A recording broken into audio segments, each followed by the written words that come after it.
Ladies and gentlemen, potential house guests and underwriters, reintroducing... This was easier in 1978.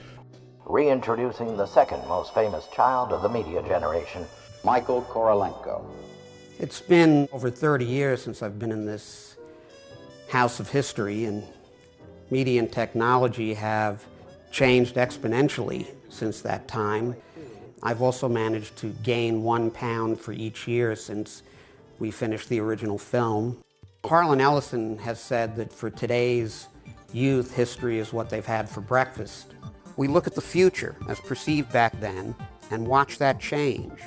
We track American revolutions in media technology, recent historical events, science and engineering in the media, journalism, entertainment and recreation, politics. We built a structure to present this media scrapbook over 3 decades ago in my Academy Award-winning film, which makes up the first third of the show.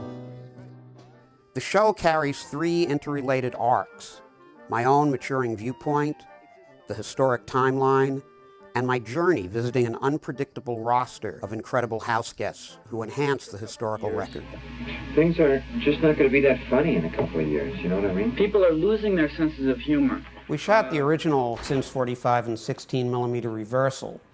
The new version we're shooting in digital high resolution, using CGI for special effects. Animation, interviews will all look terrific. And so I spent 5 years of my military life working on these fighter cockpits, and it was so fun that I decided I wanted to spend another 18 years doing that. And that's when we invented what is known today as virtual reality. I wanted to talk to someone who was using technology to inspire that kind of awe and wonder. We started new production in the summer of 2010. We continue interviewing through most of 2011. Around here, time is a place. Each floor a different decade. Each door leading to unexpected faces and places. I haven't been downstairs in a while, but I think there's a World's Fair in the basement. I'm positive there's a Saturn V launching pad on the roof. There are surprises everywhere. Thanks to scientific advance, we can destroy all life on Earth if we really try to with thermonuclear bombs. Here in the basement of the House of History, I come upon this comic convention. The comic book medium. You think it'll continue? You think it'll be around in 25, 50 years? Oh yes, it will continue. Art is always needed. In digital copy, or will it be available in hard copy? No, people will still want a physical copy of something. That's great. I hope you're right. You have kids that are a whiz at the computer by the time they're 6, but there's a trade-off. They're not reading the books. They're not, looking at the written material. They're not holding it in their hands. Continuing the original motif, we'll discover historical artifacts and iconic props peppered all around.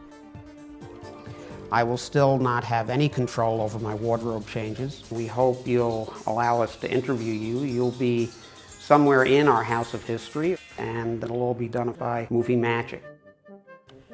We're in LA, and as you can see, it's snowing.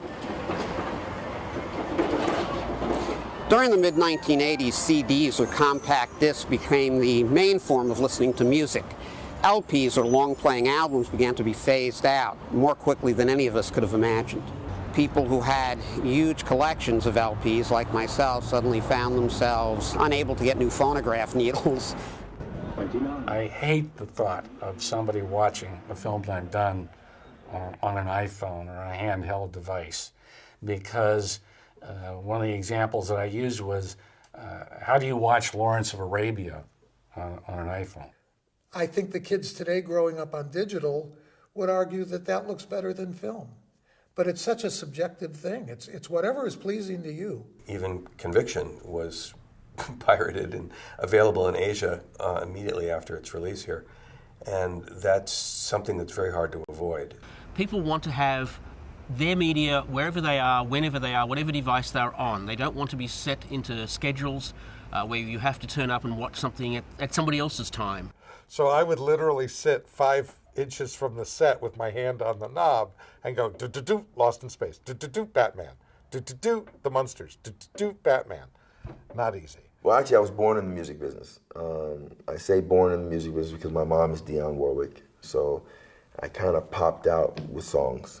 And I really ran away from being Latin. I thought I was Italian. I was lying to everybody. And my agent was Ed L'Amato, one of the greatest agents ever. And he passed away. And he gave me a name called Nick Corey. And he said, you'll never, Latin people don't work. It was 1980. Spike Lee did Inside Man, 25th Hour, which you can't call either one of those films a black film per se.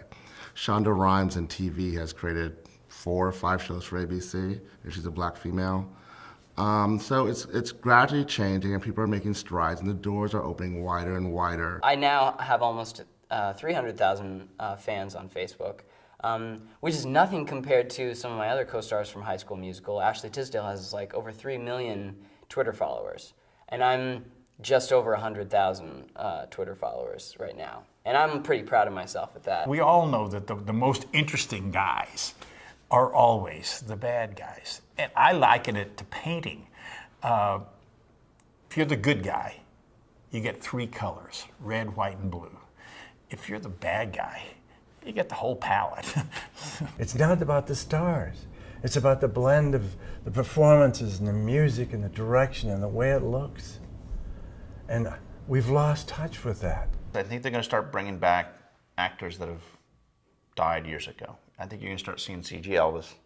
You're going to start seeing CG Humphrey Bogart. I think the technology's got to that point where they're going to go back to the libraries and redo old films, and they're going to or do a movie where you can put all the great actors into a movie again. I think you're going to see that. As a filmmaker, you have to be looking to the future, where we're going. And one of the interesting things I think about films is that we're always imagining the future. This whole rich tradition in literature and film of science fiction of where are we going?